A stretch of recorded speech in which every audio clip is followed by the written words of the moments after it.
কি রান্না করেছি, এই যে দেখিয়ে তো দিলাম। দিদি করে স্কুলে নিয়ে যেতে।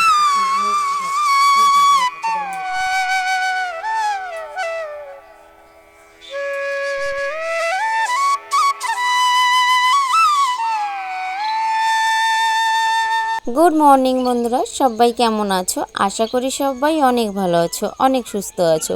Welcome back to my channel Shipra's blog. আর আমি শিপ্রাজ চলে আসলাম নতুন একটা ভিডিও নিয়ে। তো তোমরা সবাই কেমন আছো অবশ্যই কমেন্টে জানিও। আমরা তো বেশ ভালো আছি। আর এখানে দেখো সকাল সকাল আমার যা ধান সিদ্ধ করছে। তো ধান সিদ্ধ করার একটুখানি মুহূর্ত তোমাদের সঙ্গে শেয়ার করছি। দেখো কত সুন্দর ধানের ধুমো উঠছে। আমার যা তো ধান সিদ্ধ করে নিচ্ছে আগে আগে, এরপরে আবার আমার পালা আসছে। আর রাহুল পড়তে চলে গেছে। রাহুল পড়তে চলে গেছে। আমিও কাজ করব, বড় মার আমার যার কাজ দেখছি সকালবেলা। হ্যাঁ, এই তুলতেছে দেখো না। আমার বড় মা বলছে কি ধানগুলো উঠাতে।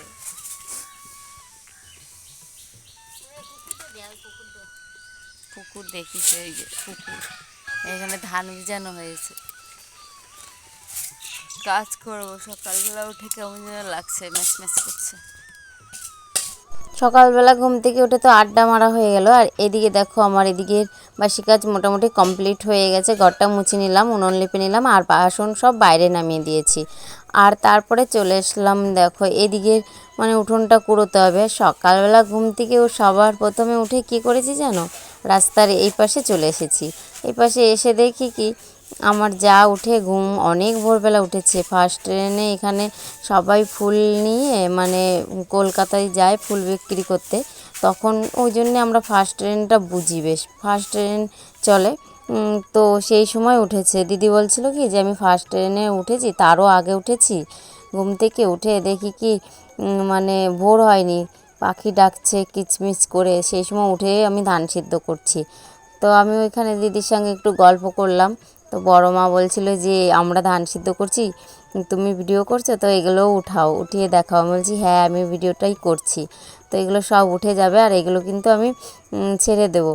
বলছে হ্যাঁ ঠিক আছে দাও, কোনো অসুবিধা নেই, তুমি তো আমরা কাজ করছি সেগুলোই তুলছো। তোমার বন্ধুরা দেখি কি কমেন্ট করে, তাই বলছিল বড় মা, আমার বড় শাশুড়ি মা ওটা। তো বক বক করতে করতে দেখো আমার এখানে মানে এই ধারটা ঝাড় দেওয়া হয়ে গেল। আর আমার জায়ের আর এক তাপাল বাকি আছে ধান সিদ্ধ করতে। ওটা হয়ে গেলে তারপরে মিলতে যাবে, আবার ওই ক্লাবের ওইদিকে গিয়ে মেলে দিয়ে আসবে। ওই দিকটা না বেশ রোদ থাকে, আর ওইদিকে মেলে দিয়ে আসে। আর জায়ের তো ধান সিদ্ধ করা হয়ে গেল, এবার আমার পালা। আমাদের ধানটা না এবারে একটু কম আছে, যার জন্য ধান সিদ্ধ করা হয়নি। ধান মানে সামনেই আবার ধান কাটা পড়বে, ধানটা সবে ফুলে বেরোচ্ছে এখন। তো তোমাদের সঙ্গে একদিন যাব, আমি শেয়ার করে দেবো আমাদের ধানের ক্ষেত। তো তখন দেখবে যে আমাদের ওই ধানটাই বাড়ি নিয়ে এসে তারপরে সিদ্ধ করবে। ওটারই আমরা বাড়ির চাল খাই, আমরা কিনে বেশি একটা খাই না। তাও বড় মা দেখো বলতে বলতে চাল নিয়ে বেরিয়ে পড়েছে। উনি না অনেকটা ভোরবেলা ভাত রান্না করে, সবার আগে ওনার রান্না হয়ে যায়, কেননা ওনার একটা মা আছে বয়স্ক। তো প্রত্যেক দিন ওনার সবার আগে খিদে পেয়ে যায়। আমাদের মানে আমি বিয়ের পর থেকেই এসে দেখছি উনি এই বাড়িতেই থাকে, কম বেশি বড় মার কাছেই থাকে। আর ওনার কাছে ছাড়া অন্য জায়গায় থাকতেই চায় না। তোমরা মাঝে মাঝে দেখবে আমার ভিডিওর মধ্যে আছে বয়স্ক, ওনার ওটা মা। আর আমার দেখো বলতে বলতে কাজগুলো সব কমপ্লিট হয়েই গেল, বাসি কাজ সব কিছু কমপ্লিট হয়ে গেছে। আর বাকি রইল এই সাইকেলটা কদিন ধরে এত আমাকে জ্বালাচ্ছে, তো কি বলবো। জ্বালাতে বলতে কি জানো তো, প্রত্যেক দিন স্কুলে যাওয়ার সময় এত মানে দুজনকে একসঙ্গে টেনে নিয়ে যেতে হয় তো ডবল করে। আর দুটো ব্যাগের মধ্যে কতগুলো করে বই, আর দুজনার বই, জলের বোতল, টিফিন সব কিছু নিয়ে কতটা থাকে একটা বইয়ে ব্যাগে, যার জন্যে খাঁচাটা তো পুরো ভরেই যায়। আবার এদের দুজনকে মানে চাপাতে হয় পিছনে ওইটুকু জায়গার মধ্যে। তারপরে আমি একজন, তিনজন এই সাইকেলটা ভাঙাচোরা সাইকেলে টেনে টেনে নিয়ে যেতে হয়। তো সকালবেলা আমি যখন দেখি দেখো তখন দেখি কি হাওয়া আছে, তারপরে যখন টেনে নিয়ে যাই না তখন এত কষ্ট হয় তো কি বলবো, হাওয়া থাকে না, যার জন্য আগে আগেই আজকে সকাল সকাল সাইকেলটা আগে হাওয়া দিয়ে দিলাম। তো বলতে বলতে দেখো এই যে চলে আসলাম, এবার ঘরটা লিপতে হবে। কেননা ঘরটা লিপতে হবে কেন বলো তো, আজকে হচ্ছে বৃহস্পতিবার, আর বৃহস্পতিবার মানেই পুজোটা আগে কমপ্লিট করতে হবে।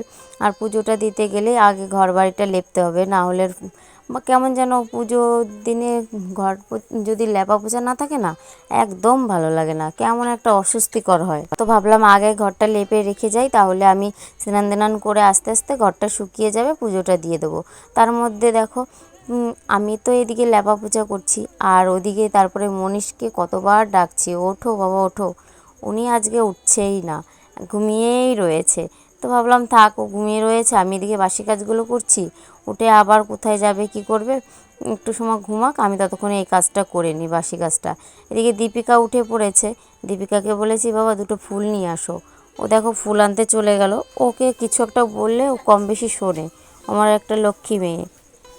আর ওকে সকাল থেকে আজকে উঠেই বলছি বাবা মুখ হাত পা ধুয়ে ফুল এনে দে, যার জন্যে ঘুম ভাঙছিল না। সকালবেলা উঠেই দেখো সাইকেলটাকে ধরা করালাম যে পাম্প দেব, তো চুপচাপ ধরলো, বলছে সকালবেলা উঠেই আমাকে কাজের জন্য ডাকছো। আমি বলছি না বাবা, কাজে মা বাবা যদি কোনো কিছুতে বলে যে এটা করে দাও একটু, তাহলে কষ্ট বলতে হয় না, মায়েরও তো কত কষ্ট হয়, বাবারও তো কত কষ্ট হয়, একটু কিছু বললে শুনতে হয় বাবা। তারপরে চুপচাপ করে শোনে, আমার লক্ষ্মী মেয়ে জানো তো। তারপরে মা বাবার মন তো, যদি কোনো সারাদিন কাজকর্ম করে একটু কথাবার্তা না শোনে না, তখন এমনি রাগ হয়, তখন একটু বকাবকি করি, বকাবকি করার পরে তারপরে মনটাও ভালো লাগে না, কেন বকলাম, কিসের জন্য বকলাম, এদিকে যে আমার যে কষ্ট হয়ে যায়, তারপরে কষ্টের মধ্যে যদি একটু দুষ্টুমি করে তখন এমনিই বকা চলে আসে। আমি মন থেকে চাই না বকতে, তাহলে মানে বকা চলে আসে, কি হয় জানি না। ঘরটা তো লেপা হয়ে গেল, আর বারান্দা এইটুকু লেপলে তো আমার লেপা পোছা কমপ্লিট। তারপরে যাব আমি স্নানে। তো দেখো মোটামুটি এটা কমপ্লিট হয়ে গেছে, আর আমাদের ঘরটা না কেমন এখান দিয়ে টিনগুলো ভেঙে ভেঙে গেছে। আর আমার এই ঘরেই বিয়ে হয়েছিল, আর আগে এই ঘরেই থাকতাম।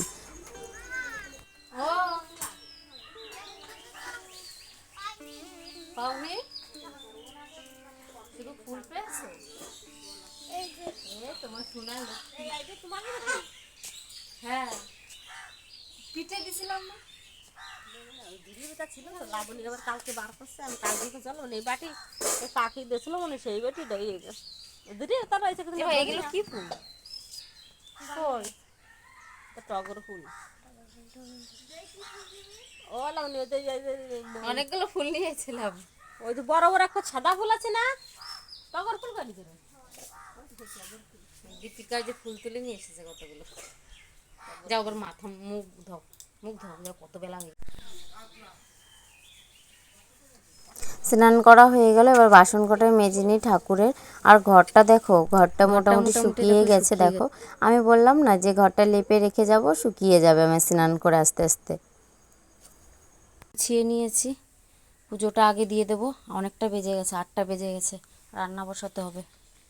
আর এখানে যে লাড্ডু এনেছি, দুটো লাড্ডু নিয়ে এসেছি, পুজো দেবো লাড্ডু দিয়ে। দীপিকা কত সুন্দর দেখো ফুল তুলে নিয়ে এসেছে, বললাম যে ফুলটা তুলে নিয়ে, আমার লক্ষ্মী মা কথা শুনে খুব ভালো, পড়ার সময় একটু দুষ্টুমি করে।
আর পুজোটা তো দেওয়া হয়ে গেল। আর আমরা না হরিচাঁদ ঠাকুরের ভক্ত। তো তোমরা কোন ঠাকুরের ভক্ত অবশ্যই কমেন্ট করে জানিও। আমরা না, আমার মা ছোট্টবেলার থেকেই হরি ঠাকুরকে খুব মানে, আর সব ঠাকুরকেই মানে, মোটামুটি হরি ঠাকুরকে বেশি করে মানে হরি ঠাকুরের কাছে কোনো কিছু কামনা যদি করে না, সেই ফলটা পায়। আমিও না আগে ছোট্টবেলা থাকতে বলতাম, যদি কোনো সমস্যায় পড়তাম, হে হরি ঠাকুর তুমি আমাকে এটা থেকে উদ্ধার করো, এটা থেকে এটা করো, মানে বলতাম না, আমার সেটা সফল হয়ে যেত। যার জন্য এই ঠাকুরটাকে খুব মানি আমরা। তো বলতে বলতে দেখো আমার রান্না হয়ে গেল। আমি কুমড়ো সেদ্ধ দিয়েছিলাম, আর এই যে চিংড়ি মাছ রান্না করেছি। এই অর্ধেক আপেল রেখে দিলাম, বেশি আপেল খেলে আবার গ্যাস হয়ে যায় তো। আর এই যে লেবু কেটে নিলাম, আর একটা শসা কেটে নিলাম, দুজনকেই দিয়ে দেবো। দীপিকা স্কুলে ভাত খেয়ে নেবে, টিফিনে দীপিকা দিকে দিয়ে দিই। বাবা হাত সরাও বাবা। কেউ স্নান করিয়ে নিয়ে আসলাম, দীপিকা তো আগেই স্নান করেছে। ওদের টিফিনটা আগে গুছিয়ে নিই, তারপরে মানে ওদের খাওয়াবো। রান্না তো হয়ে গেছে। টিফিনে অন্যদিন অন্য খাবার দিই, আজকে দিয়ে দিলাম ফল। তো শরীরটা একটু খারাপ, যার জন্য ফল দিয়ে দিলাম। আর দীপিকাকেও টিফিন করে দিলাম ফল। বেরিয়ে পড়লাম, এই যে রেডি করে নিয়েছি মনীষ দীপিকাকে। আজকে শাড়িটা পরেই যাই। এদিকে মনীষের আজকে বৃহস্পতিবার, যার জন্য সাদা ড্রেস। এই যে আমি শাড়িটা পরেই চলে যাব। একটু চালাতে অসুবিধা হয় সাইকেলটা শাড়ি পরে। আসেনি, এই যে মনীষকে নিয়ে চলে আসলাম। মনীষ আজকে বৃহস্পতিবার, যার জন্য সাদা ড্রেস। এই যে তুইও জুতো কিনিস নি? ওরও জুতো, ও জুতো কেনা হয়নি, একটু দেরি হবে। উফ চলো। হাম্পি দেবে আমাকে, বাড়ি যাওয়ার আগেও হাম্পি দেয় প্রত্যেক দিন। আমি একটু দিয়ে দিলাম, বলে টাটা করে দাও। টাটা।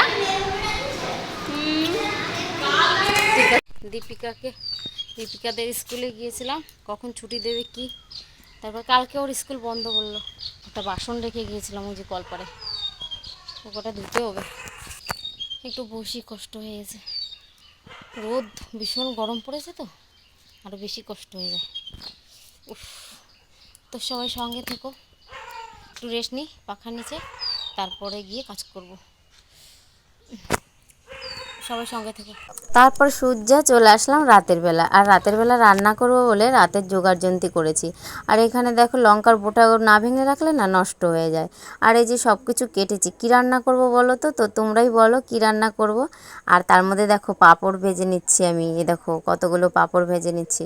কী রান্না করব ফুল ভিডিওটা দেখো, তাহলেই বুঝতে পারবে। তো বন্ধুরা আজকে রান্না করলাম, দেখো এখানে পাঁপড় রেখেছি, আর একটা হচ্ছে তোমার ধনিয়া পাতার চাটনি, আর এটা টমেটোর চাটনি, আর এটা স্যালাড, শসা আছে, পেঁয়াজ আছে, আর এই যে রুটি, আর এইখানে রয়েছে আলুর দম।